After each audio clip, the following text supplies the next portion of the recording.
قسم توڑنے کی وعید. اگر کوئی شخص کسی بڑے گناہ یعنی کبیرہ گناہ سے بچنے کے لیے اللہ کی قسم اٹھائے لیکن بعد میں وہی گناہ کرے یعنی قسم توڑ دے تو اس کے بارے میں کیا کہا گیا ہے؟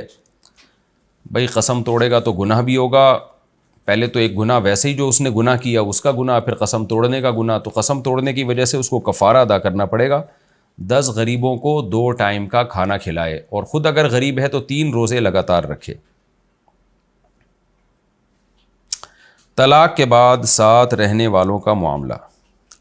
یونس صاحب احمد آباد سے پوچھتے ہیں، میرے بھائی نے 3 طلاقیں اپنی اہلیہ کو دے دی ہیں، پھر بھی وہ ایک ساتھ ایک گھر میں رہتے ہیں اور کہتے ہیں کہ ہم نہیں مانتے، اس طرح طلاق نہیں ہوتی، تو ہم ان کے ساتھ کیا معاملہ کریں؟ آپ ان سے تعلق ختم کر دیں. پہلے ان کو محبت سے سمجھائیں، مان جائیں ٹھیک، نہیں تو ان سے قطع تعلق کریں. یہ قطع تعلق انشاءاللہ گناہ کا ذریعہ نہیں بلکہ نیکی کا ذریعہ ہوگا، کیونکہ یہ حرام کاری ہے. 3 طلاقیں دینے کے بعد دوبارہ بیوی کو رکھنا ہے تو زنا ہے، اور پھر زنا پہ لیبل لگا دیتے ہیں حلال کا. تو اس لیے حدیث میں جہاں اللہ کے لیے محبت ہے وہیں اللہ کے لیے بغض کا بھی حکم ہے.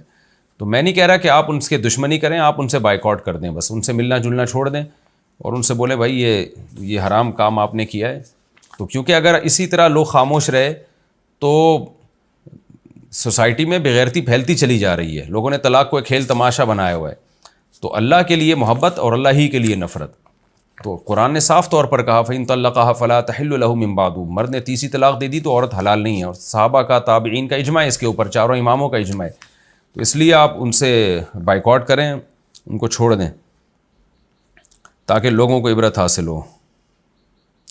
گفٹ وغیرہ پر بھی وراثت جاری ہوگی؟ یاسر صاحب مانچسٹر سے پوچھتے ہیں، انگلینڈ سے، میری اہلیہ سمیت کل 5 بہنیں ہیں. میری بیوی نے اپنے والد کو کچھ چیزیں مثلا موبائل، لیپ ٹاپ وغیرہ گفٹ کے طور پہ دی تھی. پوچھنا یہ ہے کہ کیا یہ چیزیں بھی ترکے میں تقسیم ہوں گی؟ یعنی کل 5 بہنیں، بیوی نے اپنے والد کو کچھ چیزیں موبائل، لیپ ٹاپ وغیرہ گفٹ کے طور پر دی تھی. ترکے میں کس کے ترکے میں بھائی؟ بڑا مبہم سا سوال لوگ پوچھتے ہیں. بھائی آپ کی وائف نے جب اپنے ابا کو جو کچھ دے دیا تو وہ ابا کا ہو گیا، جب ابا کا انتقال ہوگا تو ان کے ابا کے ترکے میں یہ چیزیں ہوں گی شامل. یعنی جو جس کی کو گفٹ دے دی گئی وہ اسی کی ہے، جب وہ مرے گا تو اس کی وراثت اس میں جاری ہوگی. نمازوں کی پابندی رکھتے ہوئے پب جی کھیلنا. 5 نمازوں کی پابندی رکھتے ہوئے اگر پب جی کھیلیں تو کیا پھر بھی پب جی کھیلنا گناہ ہوگا؟ پب جی میں اگر جوا کھیل رہے ہیں تو پھر تو بالکل حرام ہے، ناجائز ہے، اور اگر ویسے کھیل رہے ہیں تو ٹائم ویسٹنگ ہے. تو 5 نمازوں کی پابندی کرتے ہوئے بھی کھیلیں گے تو بھی تو ٹائم ویسٹنگ ہے نا. نماز تو آپ کو ٹائم کو قیمتی بنانے کی طرف لے کر آتی ہے، تو اس لیے نہ کھیلا کریں بھائی. چاہے نماز کی پابندی کر رہے ہوں، کوئی اور کھیل کھیل لیں جس سے صحت اچھی ہو. ہاکی کھیل لیں، فٹ بال کھیل لیں، بھاگم دوڑی کچھ تو کریں، یعنی بھاگنے دوڑنے والا کام کریں، سوئمنگ کر لیں، گھڑ سواری کر لیں.